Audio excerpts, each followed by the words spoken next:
এজিদি মুসলমান এবং হুসাইনি মুসলমানের স্বরূপ সম্পর্কিত আলোচনা। নামাজের প্রশ্ন একটি অতি মূল্যবান এবং বাস্তব ঘটনার মধ্য দিয়ে বুঝিয়ে পরিষ্কার করে দেওয়া হয়েছে।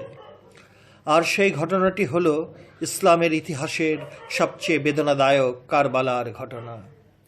এই কারবালার ঘটনায় একটি বিষয় আমাদেরকে সত্য মিথ্যার পার্থক্য করে দেয়।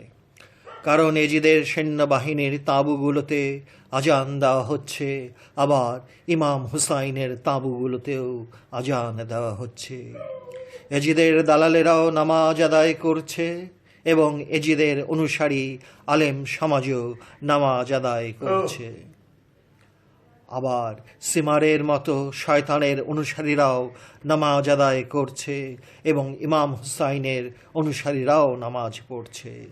ইমাম হুসাইনের সঙ্গে কারবালায় আসা সাহাবারাও নামাজ আদায় করছেন, মদিনার আনসারেরাও নামাজ আদায় করছেন। মহানবীর কলিজার টুকরো ইমাম হুসাইন এবং আরও আওলাদের রসুলেরা নামাজ আদায় করছেন। এজিদের দলেও আজান, নামাজ, রুকু, সেজদা, আবার ইমাম হুসাইনের দলেও আজান, নামাজ, রুকু, সেজদা। এই বিষয়টিতে সাধারণ মুসলমান অবাক হয়, বিভ্রান্তি আর হতাশার রোগে আক্রান্ত হতে হয়। কিন্তু হতাশা আর বিভ্রান্তির কোনো কারণই থাকতে পারে না যখন মহানবীর সেই বিখ্যাত হাদিসটি, যা মহানবী বহু সাহাবাকে বারবার বলে সাবধান করে দিয়েছেন। মহানবীর সেই বিখ্যাত হাদিসটির মূল বক্তব্য হলো, সাহাবাদের লক্ষ্য করে বলছেন যে, তোমরা দুটো জিনিস মজবুত তথা শক্ত করে ধরে রাখতে পারলে গোমরাহ হবে না তথা বিভ্রান্তির হতাশায় ভুগবে না। সেই দুটো জিনিস হলো, একটি কোরআন এবং অপরটি আলে বায়েত তথা পাক পাঞ্জাতন। এই বিষয়টি নিয়ে পরে সব রকম দলিল সহ তুলে ধরার আশা রাখি, কারণ এভাবে বিস্তারিত বলতে গেলে মূল বিষয়টি হারিয়ে যেতে চায়। এজিদের দালালেরা এবং এজিদের অনুসারী আলেম সমাজও কারবালায় নামাজ আদায় করছে, আবার আলে বায়েতের ইমাম হুসাইন ও তাঁর আওলাদ সাহাবা এবং আনসারদের নিয়ে নামাজ আদায় করছেন। তাই আমরা যেন পরিষ্কার বুঝতে পারি এবং হতাশায় ভুগতে না হয়, তারই জন্য কোরআনের একটি স্থানেও একটি বারও নামাজির সঙ্গে আল্লাহ আছেন বা থাকেন বলা হয়নি। কারণ এজিদকে মুসলিম সমাজ বাতিল করে দিয়েছে, এজিদকে মুসলিম সমাজ রিজেক্ট করে দিয়েছে।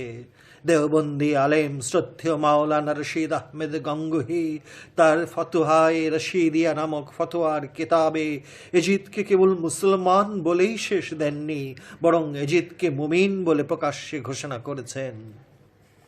এজিদকে মহব্বত করে শ্রদ্ধেয় মাওলানা রশিদ আহমদ গঙ্গোহী তার লেখনে তার মন ও দিল এজিদকে দিলেও সাহস করে নিজের একটি ছেলের নামও এজিদ রশিদ রাখেননি।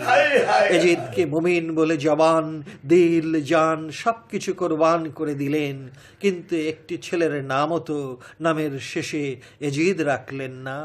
শ্রদ্ধেয় মাওলানা রশিদ আহমদ গঙ্গোহী তার বন্ধুদের নাম যদি কাশেম এজিদ, আশরাফ এজিদ, খলিল এজিদ, এলিয়াস এজিদ, ইসমাইল এজিদ, সৈয়দ আহমদ এজিদ বেরেলভি রাখতেন, তাহলে ভালোবাসার নমুনাটুকুর সার্থকতা হতো। কারণ উনি জোর দিয়ে এবং ধমকের ভাষায় এজিদকে মুমিন বলে ফতোয়া দিয়েছেন। ফতোয়ায়ে রশিদিয়া নামক কিতাবখানায় কত নতুন নতুন ফিতনা তৈরি করে রেখে গেছেন, যার দরুন ইসলামের মধ্যে ওহাবি আর দেওবন্দি ফিতনার নানা রকম ফিতনার কারেন্ট জালের ফাঁকগুলোতে সরল মুসলমানেরা মাছের মতো জন্মের তরে আটকা পড়ে যায়। অবশ্য এখন বহু মুসলমান এদের ফিতনার রহস্য বুঝতে পেরে তওবা পড়ে আসল বিষয়টা বুঝতে শুরু করেছে।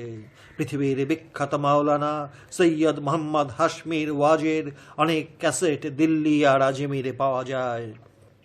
পাঠকদেরকে সবিনয়ে অনুরোধ করি, ওনার ওয়াজের ক্যাসেটগুলো সংগ্রহ করে একবার শুনলেই টের পাবেন তাদের চেহারার আসল নকশা নমুনা।